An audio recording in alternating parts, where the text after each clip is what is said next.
were hospitalized and Here, Snake, try this on. A prosthetic arm. Yeah, Miller was calling it the arm that wasn't there. The physiotherapy's going well. Your arm's bulked up enough for it to fit. There. Perfect. A little time with it, and it'll work better than the real thing. What do you think? Huh. I can still feel my real arm. Well, you better get used to this one quick. You have any pain? Every now and then. Where? My fingertips.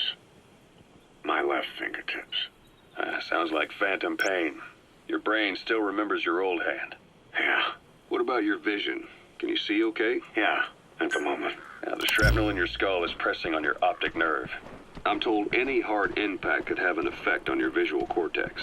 Yeah. The doctor mentioned that. Your brain might process visual information incorrectly. In other words, you could have hallucinations. You might see things that aren't there, or not see things as they really are. You experienced any of that? I think so. When? Right after I wake up. Colors look faded. Colors, huh? Well, that's not a major concern in and of itself, but it could mean the difference between life and death in the field. You'll need to watch out for that. I will. All right. You should continue your physio. We'll be arriving soon. It's the last chance you'll get.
You were hospitalized in Dikelia, a British sovereign base area on Cyprus. It's part of British overseas territory that falls outside of Cypriot jurisdiction.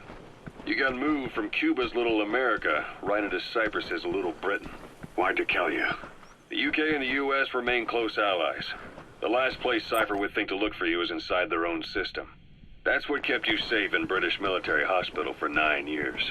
The safest place from a whale is inside its own belly.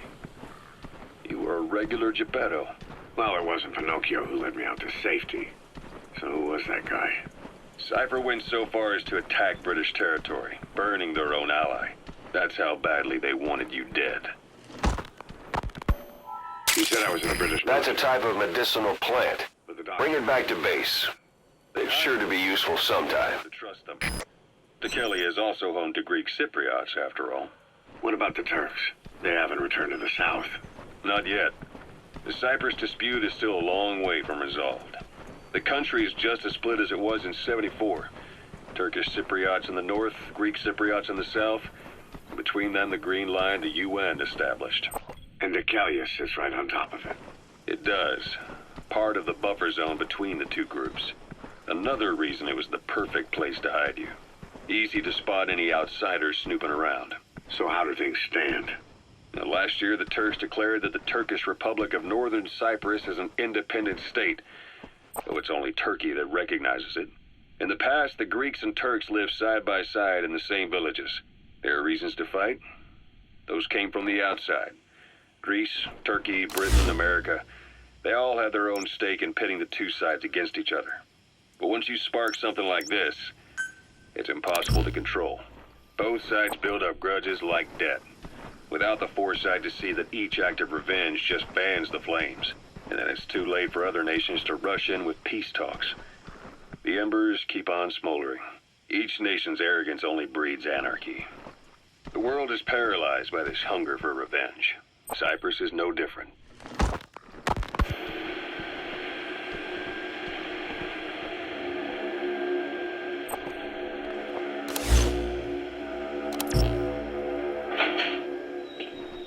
You're up. We're changing ships? We can't go sailing the Suez in a whaler. The Suez Canal. When did they reopen it? Not long after you were attacked. Once they finished sweeping it for mines after the Arab-Israeli conflict. Can you stand? We're going to transfer to a container ship for passage through the Suez. Our destination is Pakistan, Afghanistan's neighbor to the south. There, we disembark and head via Peshawar to the Zero Line, the border. We'll travel to the Khyber Pass by road.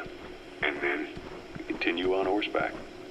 Afghanistan's main roads are under Soviet control. We'll need to go around them.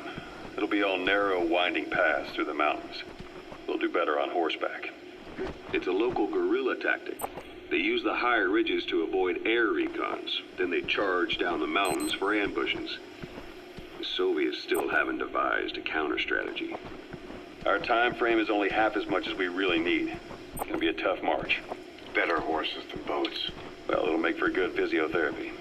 Take the time to get used to that new arm.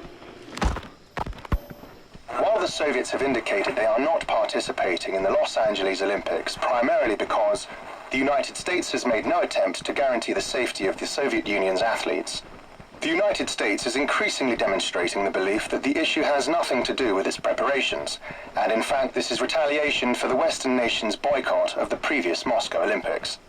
That concludes today's news. That's quite... Sun's down already. The Soviet Union... It goes without saying that darkness is good for infiltration. But your vision will be affected just the same. Keep your guard up, or who knows when you'll bump into an enemy. Countries boycotted the Moscow Olympics. Yes. In protest of the Soviet Union's invasion of Afghanistan. Over 50 countries were absent. It's too bad I didn't get to see Yamashita's judo. When the 40th Army crossed the Amu River 4 years ago, détente went right out the window. The U.S. Congress chose not to ratify SALT II, and Reagan's hardline politics won in the presidency in a landslide. According to him, the Soviet Union's an evil empire. A second Cold War. And there's been no end to regional conflicts and civil wars. Lebanon, the Falklands, Grenada, Iran, Iraq. The story never changes. Egypt and Israel did sign a peace treaty. But then the driving force on the Egyptian side, President Sadat, was assassinated afterward.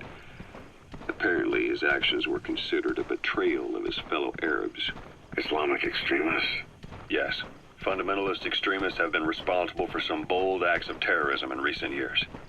We've had extremist students in Iran take U.S. embassy workers hostage, and suicide bombings in Lebanon.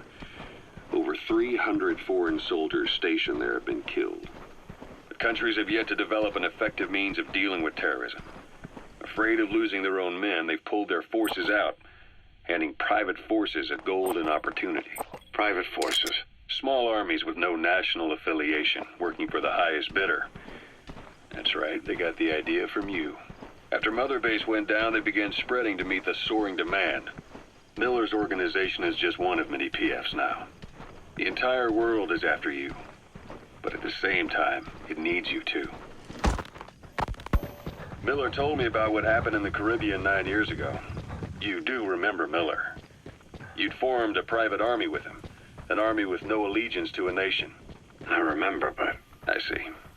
You're not sure what's fact and what's a fantasy caused by the coma. It's still all a mess, huh? All I can do is tell you the facts as they were told to me.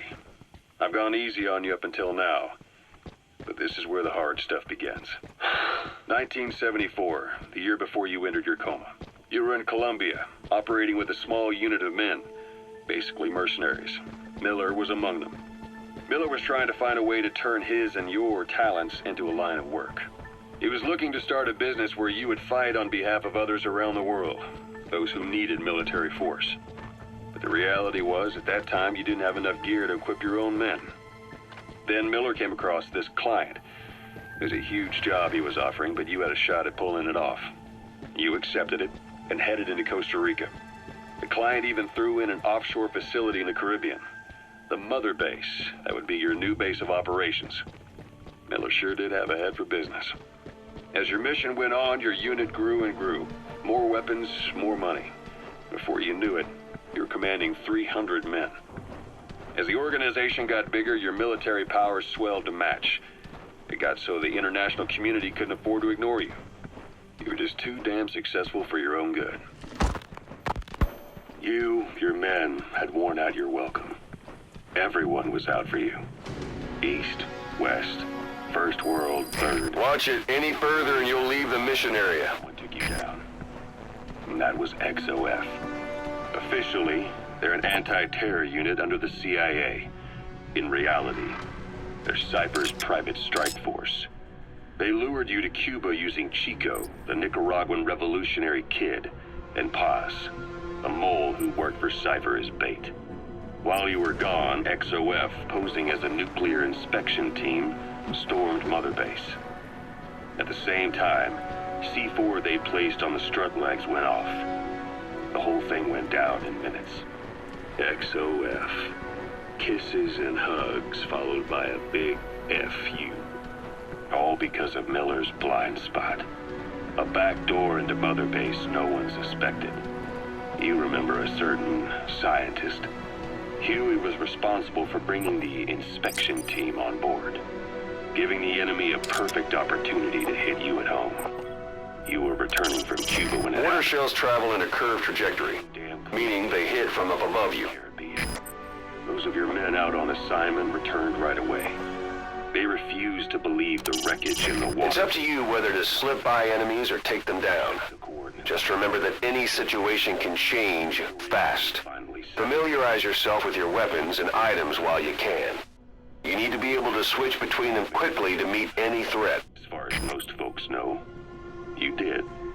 The first doctor to see you wasn't even sure what he was looking at. Before they'd even finished operating, your men moved you to that hospital in Cyprus. It was a woman named Eva who arranged that. Rings a bell, huh? Most men in your condition would have been written off right from the start. But you survived. You went straight down to hell, and they pulled you out. Your eye wide open. Full of venom. The days of Naked Snake are long gone. Welcome back. Hiding on horseback allows you to stay out of sight even while on the move. It's effective for avoiding enemy guard posts and long-range reconnaissance patrols. Prosthetic arm. Yeah, Miller was calling it the arm that wasn't there. The physiotherapy's going well. Your arm's bulked up enough for it to fit. There. Sight, sound, keep all your enemy senses in mind. The real thing. When you're near an enemy, stay low and move slowly. If you stand up and run around, you'll make it easier for them to spot you. You have any pain? Every now and then. Where? You can use your prosthetic arm to make a knocking sound anywhere and lure the enemy. Sounds like... You can also select empty magazines to throw from among your support weapons. What about your vision? Can you see okay? Yeah, at the moment. Now, the shrapnel in your skull is pressing on your optic nerve. I'm told any hard impact could have an effect on your visual cortex.